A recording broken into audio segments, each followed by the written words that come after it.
नया खुलासा हुआ है और इस बार कहानी सीधी लव ट्रायंगल की गली से नहीं गुजरती।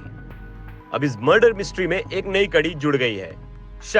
शक इस बात पर कि क्या सोनम ने वाकई सिर्फ अपने प्रेमी के कहने पर पति को मरवा दिया था, या फिर इस खेल में कुछ और खिलाड़ी भी थे जिनकी परछाइयां अब धीरे धीरे बाहर आ रही हैं। मेघालय पुलिस के डीजीपी ने खुद इस बात की पुष्टि की है। उनका कहना है कि जांच सिर्फ प्रेमी त्रिकोण तक सीमित नहीं है। पुलिस को शक है कि इस हत्या के पीछे और भी कारण हो सकते हैं और वो सारे पहलू अब बारीकी से खंगाले जा रहे हैं। डीजीपी का एक बयान और सोचने पर मजबूर करता है। इतनी जल्दी किसी पत्नी के मन में इतनी दुश्मनी कैसे पनप सकती है? केस की टाइमलाइन समझिए। 11 मई को इंदौर में राजा रघुवंशी की शादी हुई थी। 21 मई को वो अपने पत्नी सोनम के साथ हनीमून पर मेघालय पहुंचा और सिर्फ 2 दिन बाद 23 मई को वो लापता हो गया। फिर 2 जून को राजा की लाश एक खाई में मिली, मेघालय के खूबसूरत लेकिन रहस्यमय वाटरफॉल्स के पास। इस मामले में पुलिस ने 9 जून को सोनम, उसके प्रेमी राज कुशवाहा और 3 अन्य लोगों को गिरफ्तार किया। और यहाँ आया पहला बड़ा झटका। ये तीनों हत्यारे कोई बाहरी शूटर नहीं थे, बल्कि राज के अपने दोस्त थे। यानी हत्या का प्लान एक ग्रुप में बना जिसमें प्रेम, दोस्ती और विश्वास तीनों का खून हुआ। इस पूरे केस का पहला सुराग एक इंस्टाग्राम वीडियो से मिला। एक टूरिस्ट ने ट्रैकिंग करते वक्त वीडियो बनाया था जिसमें राजा और सोनम को एक पहाड़ी रास्ते पर चढ़ते हुए देखा गया। वीडियो में सोनम सफेद शर्ट और काली पैंट में राजा के साथ कुछ कदम आगे चल रही थी। यही कपड़े बाद में मर्डर स्पॉट से बरामद हुए।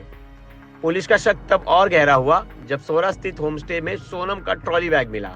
उसमें उसका मंगलसूत्र और एक अंगूठी रखी हुई थी। सवाल ये उठता, नई नवेली दुल्हन का मंगलसूत्र ऐसे क्यों छूट जाएगा? जांच बढ़ी तो सच एक एक कर बाहर आने लगा। पता चला कि राज और उसके 3 दोस्त राजा से पहले ही मेघालय पहुंच चुके थे।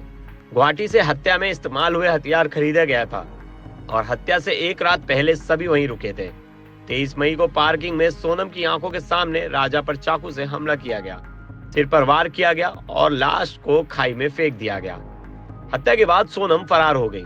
उसने आसाम, पश्चिम बंगाल, बिहार होते हुए उत्तर प्रदेश का सफर तय किया और आखिरकार 9 जून को गाजीपुर में पकड़ा गई।